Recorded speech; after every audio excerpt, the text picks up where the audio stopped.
बिस्मिल्लाहिर्रहमानिर्रहीम। अस्सलाम वालेकुम। कैसे हैं आप सब लोग? उम्मीद करती हूँ सब ठीक होंगे। आज मैं लाई हूँ आपके लिए एक स्पेशल रेसिपी। इसको आप कहेंगे रशियन सैलेड और क्रीमी फ्रूट सैलेड रेसिपी।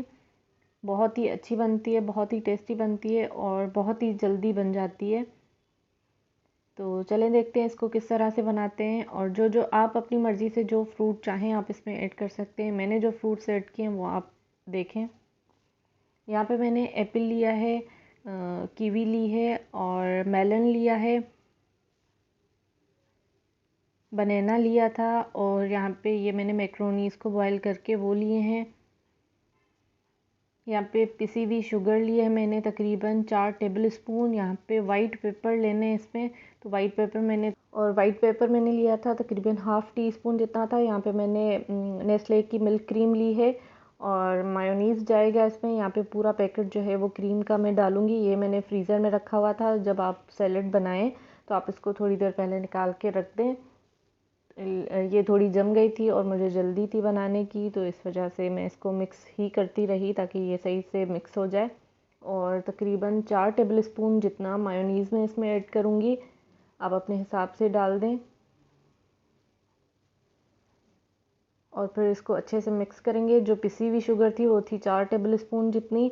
अगर आप चाहें तो कॉकटेल टिन जो मिलते हैं आप वो भी यूज़ कर सकते हैं इसमें। लेकिन मैंने सारे फ्रेश फ्रूट्स इस्तेमाल किए थे, तो उस कॉकटेल टिन का जो सिरप होता है वो भी इसमें ऐड होता है, तो उस हिसाब से शुगर थोड़ी कम डालनी होती है।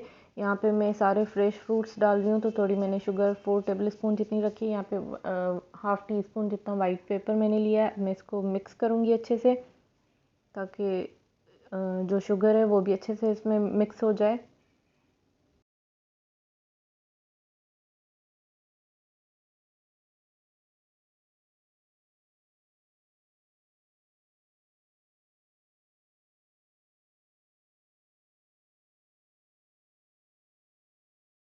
तो ये क्रीम यहाँ पे बिल्कुल फ्रीज़ हुई हुई थी, तो थोड़ा इसने तंग किया था मिक्स होने में, बिल्कुल सख्त हुई हुई थी, तो इस वजह से मुझे थोड़ा टाइम लग गया था इसको मिक्स करने में।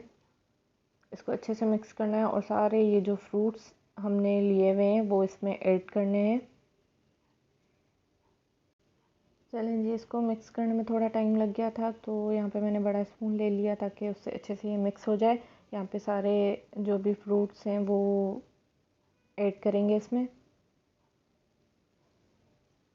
और आपका मज़ेदार सा रशियन सैलेड या क्रीमी फ्रूट सैलेड रेडी है।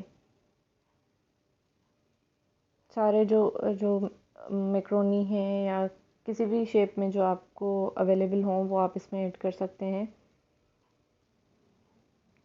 यहाँ पे मैंने सारी जो मैक्रोनी वगैरह थी वो सारी ऐड कर ली है इसमें। अब इसको मैं अच्छे से मिक्स करूँगी और इसके बाद जो है आप जो भी आपके पास अगर ड्राई फ्रूट्स अवेलेबल हैं तो आप उसमें वो ऐड कर लें। मेरे पास यहाँ पे रोस्टेड नट्स थे थोड़े, तो वो मैंने ऐड कर लिए थे इसमें, तो इससे भी इसका फ्लेवर बहुत ज़्यादा अच्छा आता है। इसको थोड़ी देर के लिए फ्रिज में रखें ताकि ये ठंडा ठंडा हो जाए और उसके बाद आप इसको सर्व करें। अगर आपको वीडियो अच्छी लगी हो तो लाइक ज़रूर कीजिएगा और सब्सक्राइब करें मेरे चैनल को। कमेंट करके ज़रूर बताइएगा कि कैसी लगी आपको वीडियो। चलें फिर मिलते हैं अगली किसी और वीडियो में, तब तक के लिए अल्लाह हाफ़िज़।